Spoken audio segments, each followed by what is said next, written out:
Welcome back, everybody. It's Jeff and Justin, the Frustrated Rockstars, back with you live on MP4 with some more talk and roll. We're al fresco today. We're outside. We're outside. Al natural. Yes. Put your pinky out. Yeah. It's like we're in a cafe in Paris. What was the name of that waiter? Jean-Pierre? Still at the On the Rock They're doing their trivia night tonight. Yeah. So, you know, from humble beginnings. Yeah. Basically, it's the same background. There's just no windows. So we're playing sheds instead of venues. Yeah. That's all. We just moved it to sheds. I kind of feel some freedom out here. Yeah, so. it's good. Kind of like the freedom that artists use when they sample other artists. Well, yeah. If I can segue into our topic tonight. They do take liberties. Yeah, we want to talk about the use of sampling, the good and bad. The good and bad. And of course, it all really started with rap. Right. And that's where it all started. And, you know, when I was into rap in the 80s, you know, I didn't realize how much stuff, I didn't realize that's where all the stuff came from.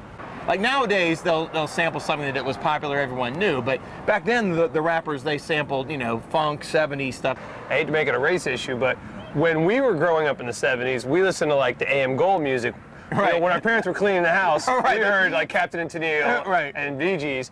When they were growing up, they were listening to the OJs, Ohio Players. That was James Brown. their. That's where all those samples came from, of course, and then. But we didn't really hear that music growing up white in America. Right. Hey, race will be named. So then, of course, in the 80s, they started, you know, Aerosmith and Run DMC. Then they started to merge a little bit. Well, see, that's the thing, too. And I don't know if there's a word for it, but, like, Walk This Way to me isn't a sample. It's a replaying of the song. If you listen to Coolio's Fantastic Voyage, it sounds just like the original. It mirrors the whole thing all the way through. That was one of the things. That's not a sample to me. Right. That's one of the things I wanted to distinguish here is there's two kinds. There's a sampling where you take a piece and make it your own. And then there's one where you just basically take the whole song and then put new rap over it. Right. And like, I think that is the bad kind of sampling. I don't like that. The worst one for me was the Puff Daddy, I'll Be Missing You. Right. Where basically it was the whole song and he just put new words over it.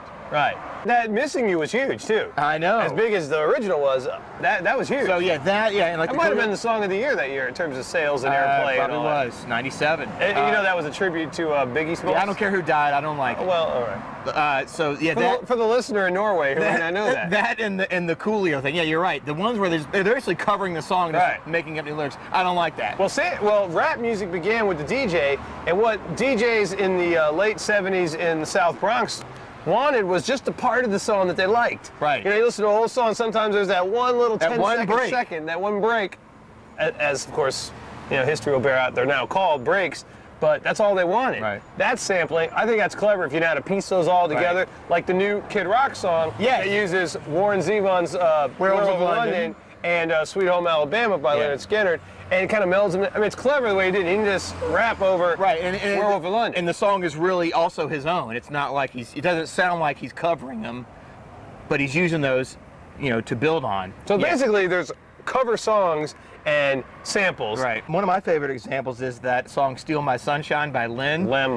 Lynn, yeah. Oh, that was Lem. It's Lynn. Okay. I know you're talking about Anyway, they did exactly what that. They took a little piece. They took a piece from Andrea True Connection, More. They didn't take the main. They took like one break of it and built the whole song around it. That's a great song. And used that as a hook. I didn't know the Andrea True song when I heard the Lynn song. And the Lynn song came out in '99. So that one I knew, but I've been burned before.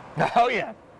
And another one I like that is the LL Cool J "Around the Way Girl." Right. See, I did. Sugar. See, back then I thought, that's LL Cool J doing with a couple of color girls doing. As we know, Walking with the Panther, he sweat, cried, and bled for that album. Thanks are not necessary. Although he did need to thank the Mary Jane Girls. Right. Because then later on, I heard the Mary Jane song all night long, and I thought, that's where it's from. Well, it's funny you bring up Def Jam because, you know, Rick Rubin, of course, founded Def Jam Records, and in order to get radio airplay for his artists, who were huge in the rap community, which was still very small and burgeoning at the time, he said, let's throw a few rock riffs on these albums. Right.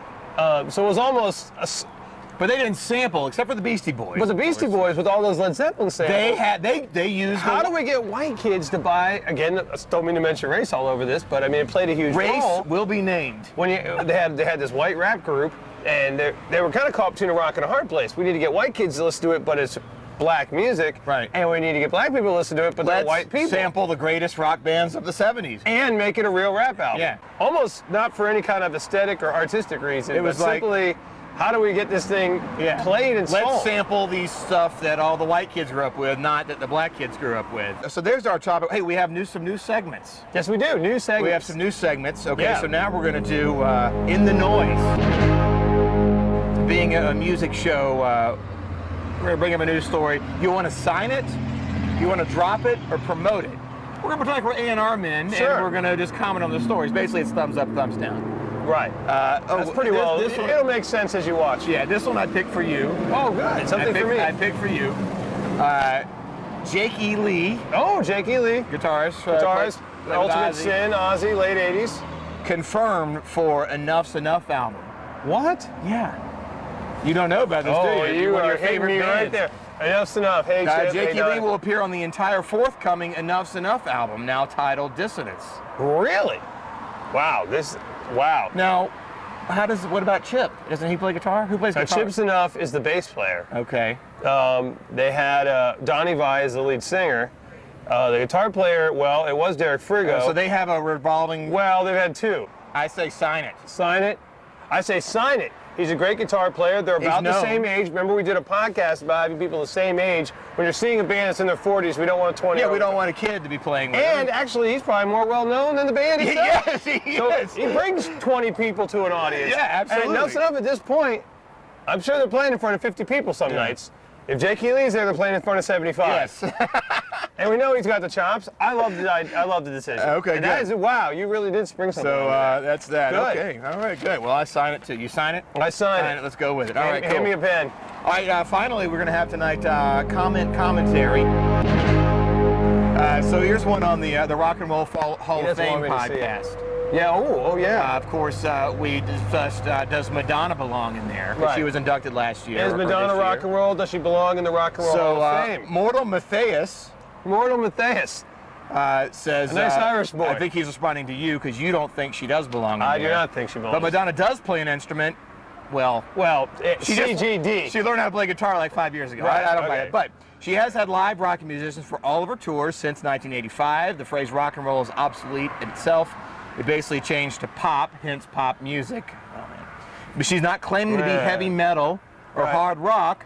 John Mellencamp said it best at the show, one of your favorite artists. Yes. It's not really even rock and roll unless someone's dancing. And in fact, Mortal Matthias quoted you. Yes. There will only be one Madonna. Thus, if there can only be one Madonna, she belongs in the Rock and Roll Hall of Fame. Okay. You want to respond to the comment? Oh, there's so many points. One, I'll start with my own quote. I will defend myself. First off, she's not a primary songwriter. She's not a primary songwriter. And I know she's contributed on tracks, but she's not. So, as a songwriter, she doesn't belong there. Can we all agree with that? I agree with that. All right. But there is a She can play guitar as much as I can play guitar. We all know she can play around the campfire, right? An F chord probably hurts her finger. Does she belong in the Rock and Roll Hall of Fame as a musician? As an artist? As a musician. No. Yes, because she can sing, and that's her instrument. She can sing. She can sing. I think there's a difference between pop and rock and roll, quite frankly. Rock and roll does not need to be danced to.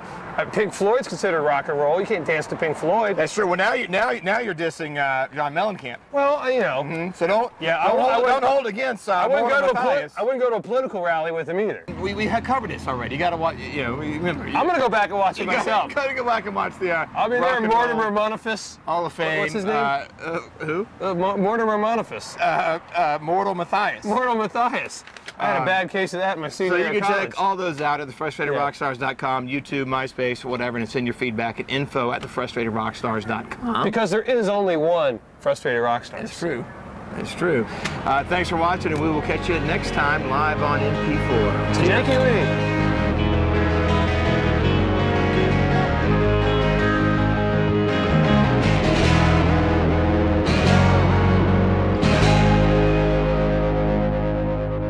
I don't feel like my posture's good. Well, then fix it. Well, I would if you were 9'4". If you're tired.